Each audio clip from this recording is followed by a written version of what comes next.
கள்வர்கள் 4 வகை அப்படின்னு ஆரம்பிச்சார். எப்படின்னு கேட்டேன்.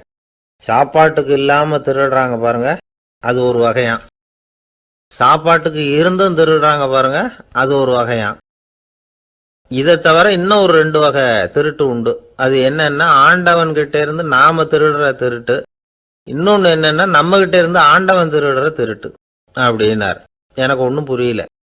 என்ன சார் இது, ஆண்டவனையே வந்து திருடன்னு சொல்றீங்களே அப்படின்னு ஆச்சரியமா. ஆமாங்க, ஆண்டவனை வந்து கள்வன்னு சொல்றது இல்லையா.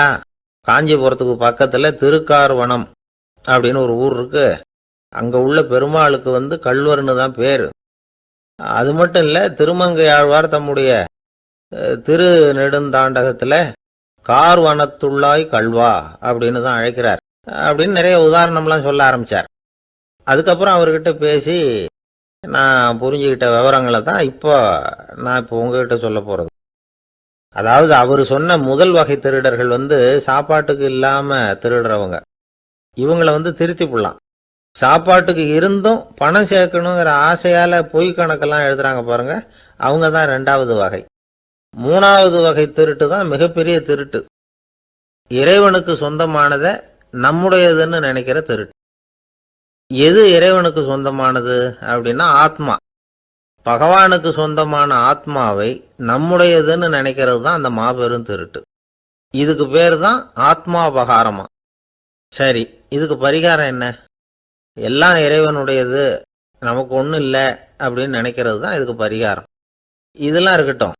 4வது திருட்டு ஒன்று சொன்னோம்ல, ஆண்டவன் நம்ம கிட்ட இருந்து திருடுறது. அது எப்படி? ஆண்டவனை வந்து கள்வன்னு சொல்றாங்க, அது சரி. அவர் என்னத்தை திருடினார்? இப்போ இன்னொருத்தருக்கு சொந்தமான ஒன்றை எடுத்து வச்சுக்கிறது தான் கள்ளத்தனம்.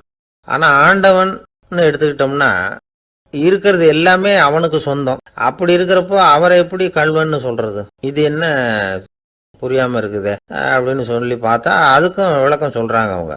அதாவது ஆண்டவனுக்கு வந்து உருவமே கிடையாது, அரூபமா இருக்கிறவன், அதாவது உருவம் இல்லாம இருக்கிறவன். அப்படி உள்ள பகவான் வந்து நம்மள மாதிரி உருவத்துல இருக்கிறான். நம்மள மாதிரியே கையை காலு மூக்கெல்லாம் இருக்குது ஆண்டவனுக்கு. இந்த உருவம் நம்ம கிட்ட இருந்து திருடுனது தானே. அவன் வந்து தன்னுடைய உண்மையான திருமேனியை வந்து நமக்கு காட்டாம, அதாவது தரிசனம் கொடுக்காம இருக்கிறது கள்ளத்தனம் தானே. அதனாலதான் இதுவும் ஒரு பெரிய திருட்டு, இருக்கிறதுலயே மிகப்பெரிய திருட்டு அப்படிங்கிறார். என்கிட்ட பேசிக்கிட்டு இருந்தாரு, இந்த விஷயம்லாம் சொல்லிட்டு இருந்தாரு இந்த பெரியவர். அதாவது திருட்டை வந்து ஆன்மீக நோகத்துல அவர் பாக்குறார். நம்ம பார்வையில இதை விட அபூர்வமான திருட்டுலாம் இங்க உண்டு, அபூர்வமான திருடர்களும் உண்டு.